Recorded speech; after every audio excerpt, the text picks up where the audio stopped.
What's going on, everybody? Welcome to the Turnbuckle Topics podcast. I'm your host, Pat Deneen, and this is my review of Impact Wrestling. That's right, you heard correctly. I don't think I've ever reviewed a Impact Wrestling show, top to bottom at least, but there's a first time for everything, and here we are.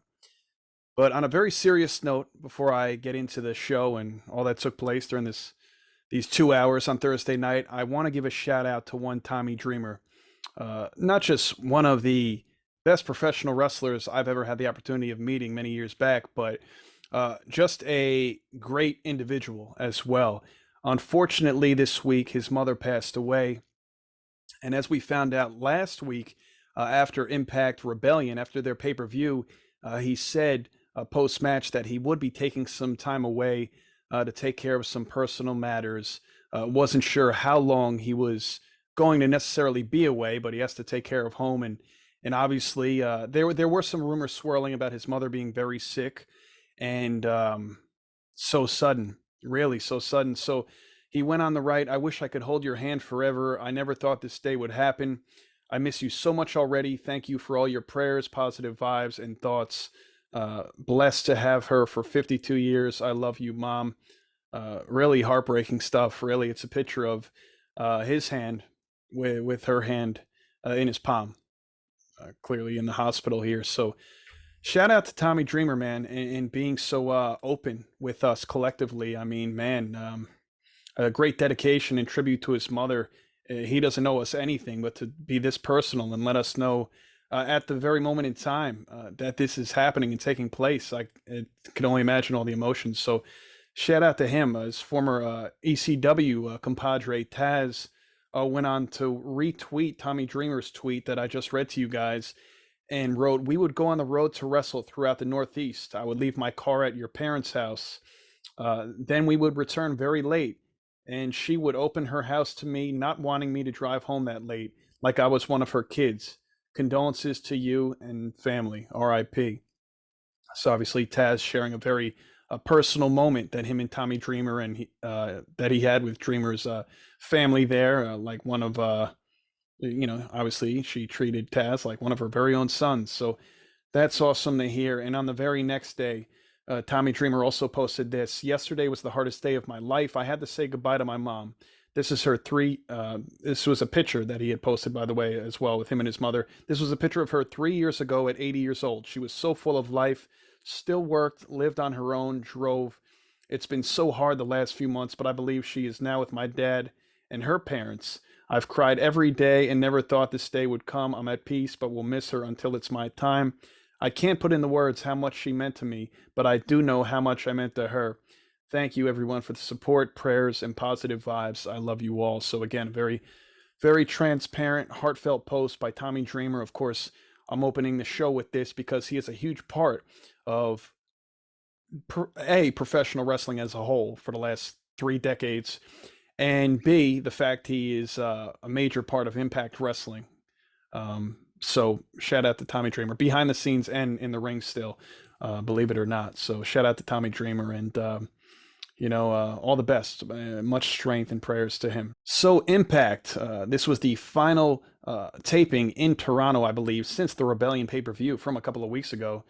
This is typical for them. They usually do a couple shows wherever they end up, just like this past weekend. They knocked out a couple shows in Chicago, which we'll get to. The debut of formerly known as Naomi, Trinity. I'm going to get to all that. Very exciting stuff. She'll be on the upcoming episode of Impact, which I honestly can't wait to see. So anyway, it started off with a singles match, a women's match, Masha Slamovich versus Jordynne Grace, 2-time Impact Knockouts champion. It ended in a great fashion. It was a good match overall, but after about 10 to 12 consecutive back and forth finish attempts between the two rolling around the ring, Grace got the upper hand and got the victory here. So that was awesome to see. I love Jordynne Grace, especially the simple fact that, if you know me, I love donuts, and she recently posted a picture while they were doing their Chicago tapings out there with her husband, Jonathan Gresham. They stopped at some donut spot. I can't think of the name. I know I have the picture somewhere on my phone, but anyway, bought about 5 dozen donuts, it looked like, for the second day of Chicago tapings. That's the kind of coworker I need. But honestly, shout out to Jordynne Grace and Jonathan Gresham. So there's a video package that came up next for the return of Nick Aldis. Now, he returned last week at Rebellion, showing up and back with the company for the first time in several years. He's been with NWA since then, obviously. First time since 2015. He returns. He was 1,000 days as NWA champion. He had a couple reigns as NWA champion. Called out Steve Maclin for that Impact World Championship, and again, he's a two-time TNA World Heavyweight Champion, a TNA World Tag Team Champion as well, and also as a reminder, we got to see in that video package Aldis defended his NWA Championship during his first reign, which he ended up losing to Cody Rhodes at All In just about 5 years ago. Man, so that was a great match, 22-minute match that I actually probably in the very near future will go back and watch. Cody Rhodes and Nick Aldis. That was a good one. It wasn't even the main event. I think it was somewhere in the middle of the show. Very good all-in pay-per-view, that's for sure. We come to find out after this, there was a lot of news during this Impact show. Just as much stuff that happened in the ring. There was we got tidbits as far as what's going on outside of the ring as well. And we found out that the Impact Digital Media Champion, the longest reigning and current Digital Media Champion, Joe Hendry, is sidelined with a broken nose. Not sure the timetable and what's going on with him there, but that much is certain. Hopefully speedy recovery for him. Next, we had Steve Maclin, the Impact World Champion, come out, and he said last week PCO caught him off guard, and so he challenged PCO for a shot at his Impact World title right at that very moment in time, right here, right now. Why wait for May 26th at the next pay-per-view, Under Siege? So, of course, PCO made his way to the ring shortly thereafter. Mahabali Shira and Champagne Singh blindsided PCO in a 2-on-1 attack. However, Santino Marella wasn't having that. He is the official director of authority at Impact. If you didn't know, and now you know. And he scheduled an impromptu match between Singh and PCO. Now, Raj Champagne Singh versus PCO here. This was good, but PCO got the victory. As expected, had to get his revenge after that initial attack. Now, formerly known as Violent by Design, they just go by the name of Design these days. Formerly ran by Eric Young, since he's no longer with the company. He's been quietly signed with WWE for some time now, but he's nowhere to be seen. Anyway, the Design's new leader, Cody Deaner, calls out Sami Callihan during a backstage promo for turning on him recently. And he had the Design with him there, the other two members, Alan Angels and Khan. Or I believe he just goes by Angels now. But anyway, that feud will be continued between Deaner and Sami Callihan going forward. Wouldn't be surprised to see Sami Callihan go after all three of them separately at some point in time as well. Sami Callihan is nuts. We all know that. Now, Alan Angels, obviously, he was 5 of the Dark Order in AEW. Khan, also known as, formerly known as Connor. He was with the Ascension. You remember Connor and Victor, the Ascension in WWE. That didn't work out too good on the main roster for them. They had a pretty good run, though, in NXT. I believe they were even former NXT tag champs, by the way. So anyway, the least desirable, but nonetheless fun part of Impact was Johnny Swinger came out with Zicky Dice on the road to 50 victories. Apparently, if he gets these 50 victories, he'll be in contention for some kind of a title shot. I'm guessing the Impact World Championship, which obviously we know he's not going to win. Suzuki says they scheduled a match with a Lucha, but there's a little bit of a language barrier, so he was going to go backstage to go and get him. So he ends up getting El Dinerico, who is clearly Zicky Dice, just coming out in a black tracksuit and a mask. I will give him that. He changed rapidly. Comes out, takes the pin in seconds. Kind of like that infamous eye poke of doom or finger poke of doom back in WCW. So he's hoping he gets a title shot soon. Post-match, backstage, Santino Marella confronts them and says this match doesn't count and tells Dice, take off the mask, you look ridiculous. So all that hard work for nothing, unfortunate for them, but nonetheless, entertaining. The Design, they made their way to the ring, Khan and Angels. They have a match scheduled against the Impact World Tag Team Champions, Ace Austin and Chris Bay of Bullet Club. Now, I got to be honest with you guys. I've been watching Impact for quite some time. Past year and a half, I really got back into it. I got the Access channel, which it's on every Thursday. So I said, hell, why not tune in? It's been years. But I got to say, even before they got together as a duo, I liked each of them individually. Chris Bay and Ace Austin, of course. I love them as a tag team. They're one of my favorite parts of watching Impact Wrestling as a whole. So again, they're Bullet Club. They go by the name of ABC, the Ace and Bay Club, which is a good play on words there. And during this match, Sami Callihan made his way out.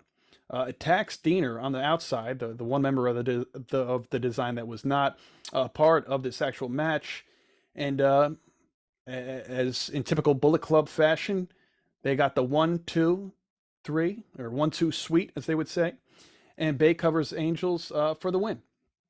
So the tag team champions get the victory here, and it was exciting, fast-paced match. Again, love these two, and I really would like to see one day the AEW World Tag Team Champions FTR go up against them.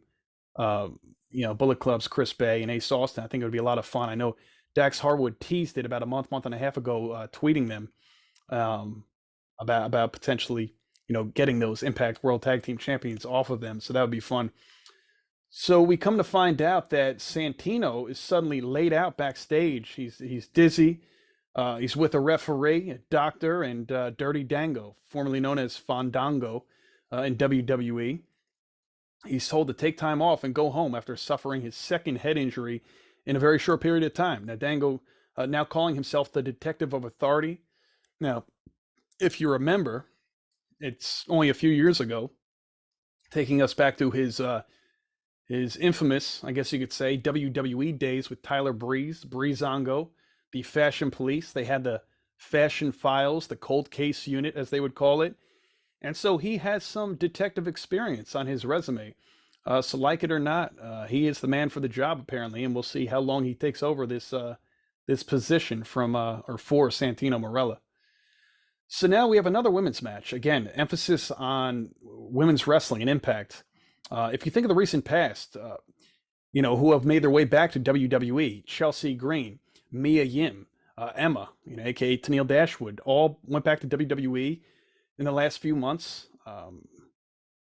Did a great job at Impact. Impact still has a pretty loaded roster as far as women are concerned. And it's funny because even when all these people leave Impact and go to said company, even Taya Valkyrie, who spent some time in Impact after being released from WWE last year, and now she's in AEW, they still find new talent, whether they're coming fresh off the indies or whether they're bouncing back from, WWE, AEW. Impact always finds a way to replenish their talent. So anyway, this was the first time I've seen these two women, Jody Threat, who's actually from the Toronto area, I believe, and Silesia Sparks. Hope I got that name right. But I love the chant throughout this match for Jody. The "She's a Threat." I think that's very catchy, simple yet effective. Again, very good match. Jody got the win. She's wild, and I look forward to seeing more of Jody Threat on Impact. I know for a fact Jody Threat is part of the Impact roster. I'm not so sure about the other girl, Sparks, if it was just a one-off or what, or she appears seldomly. But anyway, this was a good match. And again, emphasis on women's wrestling. After that, we got a Killer Kelly video package immediately following that. And the Death Dolls also, a backstage promo. Again, I love it. This is good stuff, seeing the constant emphasis on women's wrestling.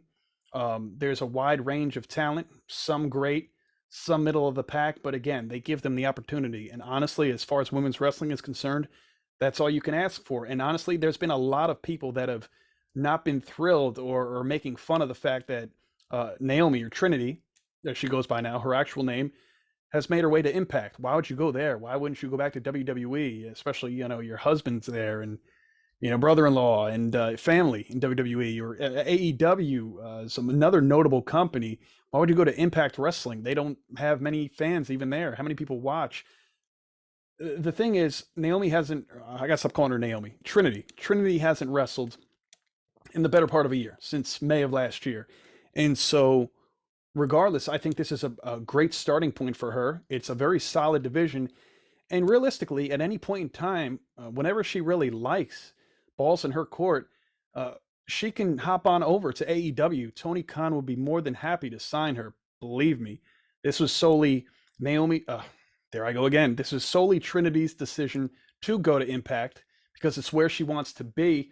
I'm trying to see if I could find the recent quote in an interview from her.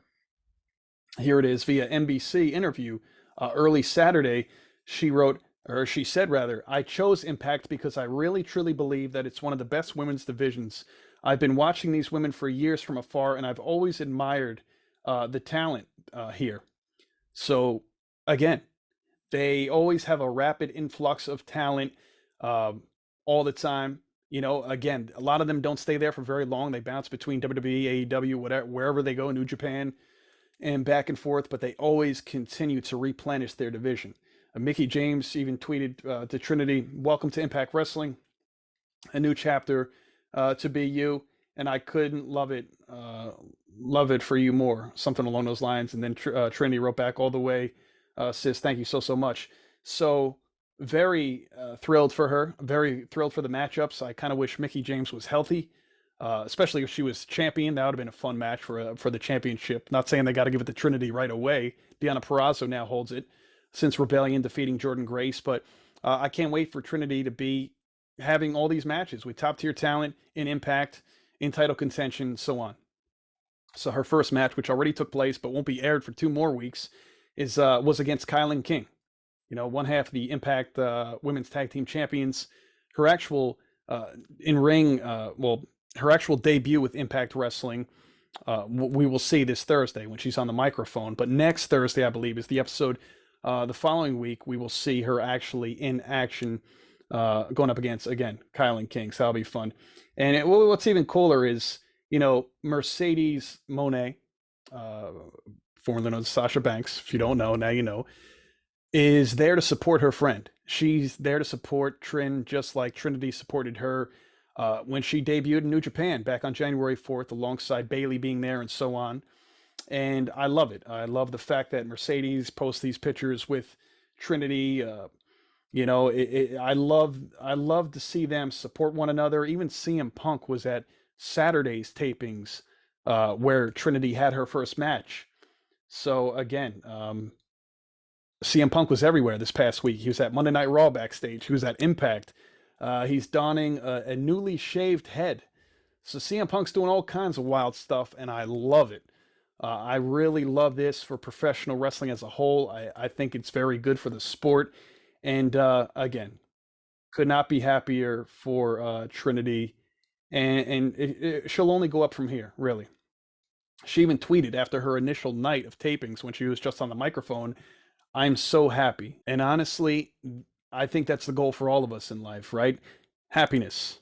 Obviously, you want to make a little money too, but we all want to be happy when all is said and done. And look, if Trinity's at peace with where she's at right now and happy and content and excited for this new chapter to begin, why knock it? Really, why knock it? So anyway, I know I went on a bit of a tangent there. So while we're on the topic, before I get back to this review, I just want to ring off some of the matches that took place this past weekend for the tapings. Some of the matches that took place at the most recent tapings in Chicago. Night one was Masha Slamovich versus Killer Kelly, Speedball Mike Bailey versus Jonathan Gresham, Kenny King and Eddie Edwards versus the Motor City Machine Guns. Then, of course, the Coven, I believe that's how you pronounce that, the tag team champions of Impact, women's tag champs, going up against Deonna Purrazzo and Jordan Grace. Now, night two of the tapings, which we won't see for another 2 weeks, that's just the way it is, man. Impact World Champion Steve Maclin went up against Rhino. Again, Deonna Purrazzo, Impact, the knockout women's champion of Impact, went up against Killer Kelly. We have Alex Shelley, Jonathan Gresham, and Yuya Vimora. Bear with me there. Not very familiar with him. Again, going up against Eddie Edwards, Moose, and Frankie Kazarian. And then Chris Sabin went up against Speedball Mike Bailey. And of course, like I said, Trinity's debut match also took place on this second day of tapings, which we'll see in 2 weeks' time, where we saw Trinity go one-on-one with Kylan King.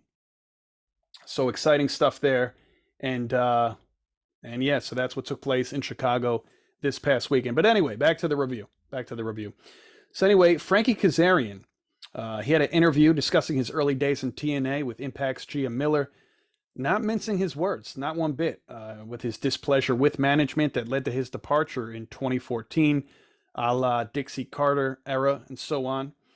He's a 5-time X Division champion, 3-time TNA World Tag Team champion, also, by the way, a 3-time Ring of Honor World Tag Team champion, and the inaugural AEW World Tag Team champion alongside Scorpio Sky. They had won that tournament on October 30th, 2019. SoCal Uncensored defeated the Lucha Brothers, Pentagon Jr. and Ray Phoenix. in that tournament. So Frankie Kazarian, being the tag team specialist that he is, can he get some singles gold this time around in Impact? Of course, a former 5-time X Division champion. We know he's more than capable of singles gold, but what I'm getting at is he's obviously a tag team specialist. His resume says it all, but can he become Impact World Champion? Well, we'll see, or even X Division champion for a 6th time. But so this was a very good interview, very in depth. But we're gonna get a part 2 of Frankie Kazarian's sit down with Gia Miller this Thursday, so that should be a lot of fun. Main event time. Mind you, we got a lot of women's segments, as I alluded to, and this is also the 3rd women's match and 5th combined TV slot for them throughout the show, which is great. So started with a women's match, ended with a women's match again. You could see why Trinity would want to come to this division. 3-time Knockouts champion Deonna Purrazzo, current champion, and one half of the Knockouts tag team champions, Taylor Wilde, going one-on-one. The Virtuosa and Wilde put on a great match here. This ended with Deonna Purrazzo locking in the Fujiwara armbar for the victory. Post-match was attacked by Wilde's tag partner, Kylan King. Jordan Grace came out to make the save. Then a brief show of respect between the two, but a stare down nonetheless. There is unfinished business, as we would all be led to believe, being that Deonna Purrazzo defeated Jordan Grace at Rebellion just 2 weeks ago for that Knockouts championship. At the time, both 2-time Knockouts champions, and Deonna being the first of the two to make it a 3rd-time reign. So I believe, I don't know if it's officially scheduled or not yet, but at Under Siege, May 26th, their next pay-per-view, I'm sure we'll be getting Jordan Grace going one-on-one with one Deonna Purrazzo. That should be very good, really. I love seeing these two mix it up in the ring, really, and awesome stuff. So that was great. Impact was good, man. Impact was good. I know, again, people say a lot of naysayers and, saying, oh, well, whether they get 100 people at a show, if that. And regardless of the people in attendance, how many people watch from at home, they don't do numbers like AEW or WWE. Nonetheless, there is a lot of quality wrestling, believe it or not, and storylines. Really, they actually have some pretty significant storylines on a consistent basis. Again, I've been watching consistently for the last year and a half since I got the Access TB, and it's been great. So we got 2 very interesting return stories. As I said, Nick Aldis left, and he left in 2014, was it? Nick Aldis left in 2015. Now returns at 36. He'll be 37 in November. Frankie Kazarian left. He was the one who left in 2014, shortly before Aldis did. He felt as if he was underutilized, undervalued, and he's 45 right now. He'll be 46 in August. So, but they both left in a different sense. Nick Aldis left being like, I've accomplished so much at an early age. I want to see what else is out there and explore things. And again, Kazarian left because he was feeling like he was being overlooked, overshadowed, just underutilized and not valued very much. So hopefully they both have success. Sincerely, they both have a lot left, I believe, especially Nick Aldis. But Kaz, don't count him out, man. He may be turning 46 this summer, but he still does a great job. It really does. Was actually surprised to see he left AEW. So yeah, that was pretty much it. Enjoy this show top to bottom, and I'm especially looking forward to Impact this Thursday and going forward specifically for Trinity. Really, I've always loved her when she was Naomi in WWE for the past decade, and I wish nothing but the best for her. So that is pretty much it, folks. See if I have anything else to really talk about as far as Impact's concerned. I think I hit everything I needed to discuss for this episode. Yeah, that's pretty much it. So, yeah, I'll check in with you guys next time. I'm looking forward to the next episode of Impact Wrestling. So thank you for tuning into the Turnbuckle Topics podcast. I'm your host, Pat Deneen, and I'll catch you next time. Thanks for listening.